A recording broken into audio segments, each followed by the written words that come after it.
there is no more brand loyalty, right? That's sort of gone away. Like there is some level of that, but people they'll very easily jump to another brand now. Yeah. You know, like I think we may have talked about this before. Like when I was growing up, it was like either Ford or Chevy. And it didn't matter if Ford made a shit product, you were not buying a Chevy, right? It's just what it was. Like, no, it's Ford. You know, whatever. That's maybe a poor example to the younger people listening to this. No, I get it. Being into cars, like I fucking hate Fords, but I'm totally down for the new Raptor. But so the point of this is, I'll get to the point. The point of this is people need a personal connection. I really feel like they need a personal connection to the people behind the company. They didn't really care. Steve Jobs knew this, right? And he put himself out there, and yet people will say he was an asshole. But you know what? People respected him, and they knew who he was. And knowing that he was an asshole, they still bought his products.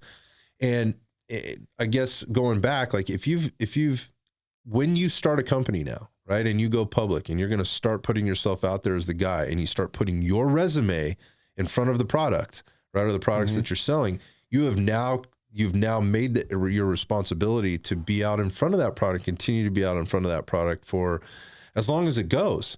Because once you're gone, then what is it? Because you built it around you, your resume, your background, your 8 years in fucking Afghanistan, your 15 years in law enforcement, your whatever. And so if that's how you're going to build your company and you're going to build it on that quote unquote reputation, well, you just signed a long deal, and you have a responsibility to stay there, I think.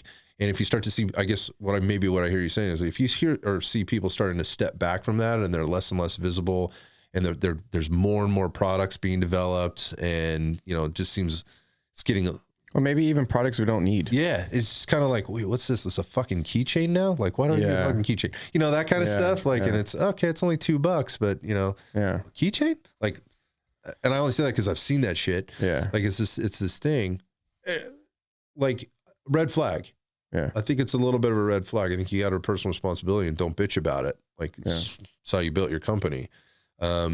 I did it. I didn't do it, and I found I had to do it later. And I'm still a little bit resentful about it because it's not ever what I wanted it to be. But it's the world we live in now. Yeah, it's the world we live in.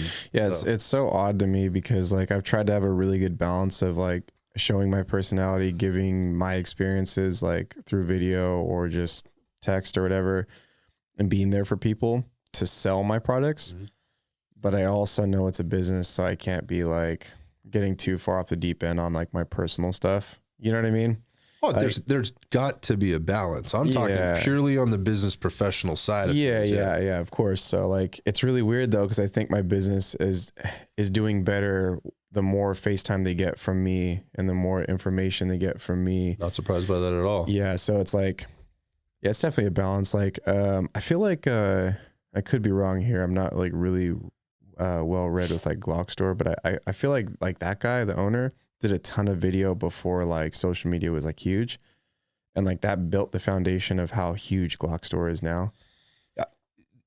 I don't know anything about that, but what I can tell you about the video and sort of doing some research on the companies you're buying from, one of the things you can tell right away is whether or not the story's changed, right? So if they've done or they've created media. Now it's been around long enough. And I think we're late enough in the game especially over these last probably 5-10 years, where you could go back on somebody's social media, right? And I mean, we've done this a ton in the last couple of years. You see people getting hemmed up by a tweet they put out 10 years ago, right? The point of that is like, what was your story then versus what is your story now? And should it have changed? Yeah, it's a journey, right? So there's things that are going to have changed, but again, is the ethos the same?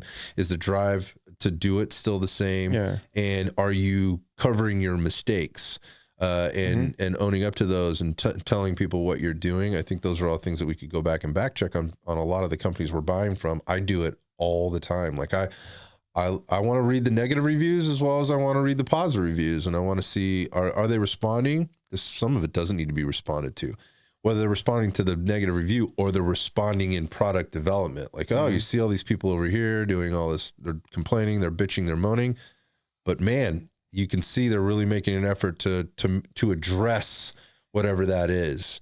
And again, you can see that history of that timeline versus getting wrapped up in the sizzling marketing or what everybody's wearing on the range today. I think, like you said too, like owning up to like some mistakes you made in the past, to give better information today is important, right? So like if you like, okay, so I know I'm talking a lot about T-Rex arms, but like he did a video on like why 1R1s aren't the bee's knees anymore. And how he used to preach like that's like the most efficient way to use range time. And now with more experience, he's learned that there's better ways, and those actually can create bad habits if you do them too often. Right. But I think that you can respect that, right? That he like took a step back and was like, I know I have all this video on this. It's not bad information, but it's not the best information anymore. Right. Right. And I think companies need to do that more often.